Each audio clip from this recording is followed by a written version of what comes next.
autism. I'm autistic. I'm a female and I was diagnosed very late. I was diagnosed when I was in my late 20s. It is incredibly difficult. I overthink everything. A lot of people say that people with autism, they have gifts or special things they can do. That's not me. I don't have anything I can do particularly special. I don't have any gifts I can do. I didn't get the maths autism, I didn't get the science autism. I got the let's overthink absolutely everything and be emotional for every possible thing possibly going. It becomes too much and I really struggle. I hate it. I absolutely hate it. I hate everything that autism has done to me, and I know that it's a part of me, I know it is. But I wish it wasn't, and I wish it wasn't such a big part of me. I wish I could be clearer and happier and more optimistic, but I'm not. I'm a nail artist, I'm autistic, I'm a nail tech.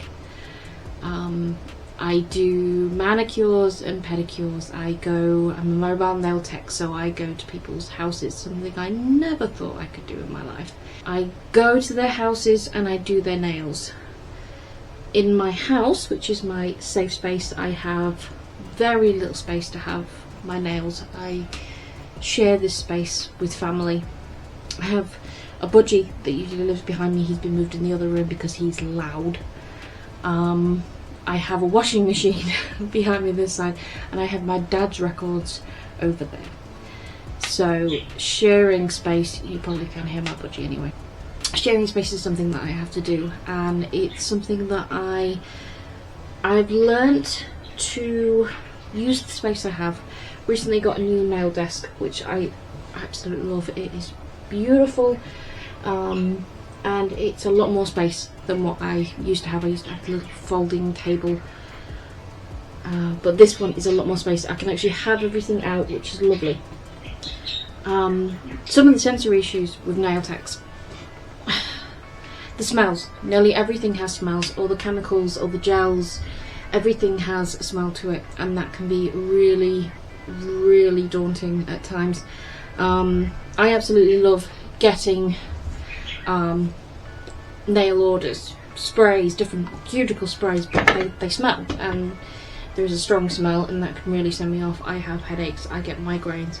So I recently have tried to buy Hona, anything that is bare, basically anything that doesn't have a smell in, but it's a shame because I really do like having gels with a bit of smell in. I like having cuticle oils with a bit of smell in, but yeah, my headaches don't really allow me to do that.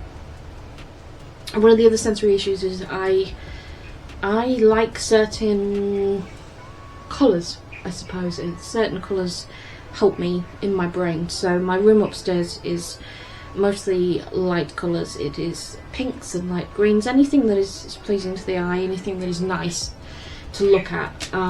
So I really wanted this room to be whites and pinks, baby pinks. My desk is baby pink. The desk that I use to do all my work on my computer is baby pink. Everything else is whites or light blues. There's a few things that I've got they're a little bit brighter, but for the most part I think I need very easy colours to the eyes. So other sensory issues is gels. I don't like the feel of most things that come with being a nail tech. Files, gels, certain bottles, certain brushes.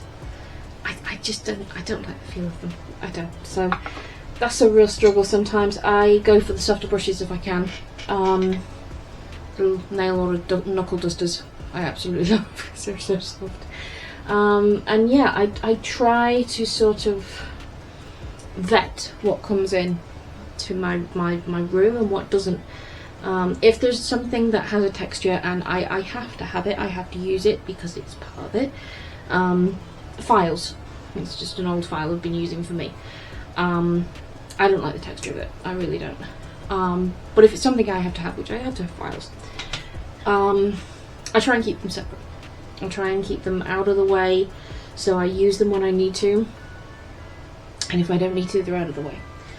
One of the other things I've found with being a nail tech is the overthinking. Recently I had somebody and their nails was lifting, and I was trying all sorts to try and get them to stick, them to stay. I was doing everything, and I was doing everything that I should be doing, but for some reason it just wasn't working. And every time I got a message, my heart went.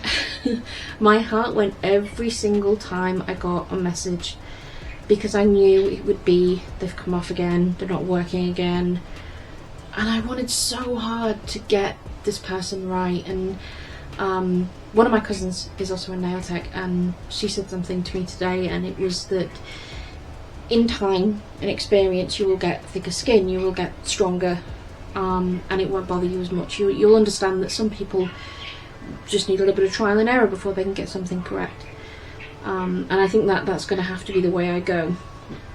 But the overthinking is severe. When I first started, it was a lot worse.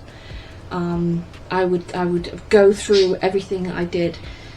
So I did a service, and I would be like, right, did I make sure I filed right? Did I prime right? Did it look right at the end? And to me, it never looked right. I mean, I look now at the pictures and I think, I did that was really good, but to me, in my head, it never looked right. It's really difficult to go through that and to not overthink. And I think, yeah, my cousin is right. I think as I get more experience, as I get more time, I'm only a few years into this, so hopefully I will get stronger and I will get thicker skin. So a few things I will recommend straight off the bat. You're going to overthink. You are going to overthink everything you do. Take it as a learning experience. Take it as, this is work time, this is home time. Home time does not meld with work time. Work time is then. Try and come away, and I know that's difficult, I do, but try and come away from it. The second, if you need to buy things that don't set you off, that don't set headaches off, that don't have any smells in them, do it. If you need to do it, do it. There's nothing you can do about that. That's just what's going to happen. I bet most artists feel the same way. I mean, certain tools will probably smell, certain things will have textures that you don't like. So you're just going to have to learn to figure out what you can cope with and what you can't cope with. Hopefully I'm getting more confident talking to the camera. It's still a very daunting experience for me. It's not something that I've ever had to do, so please excuse the awkwardness. I am trying. And yeah, if you like the way I talk, if you like the way I am, please subscribe. I'd love to have you part of the family. And yeah, I will see you in the next one.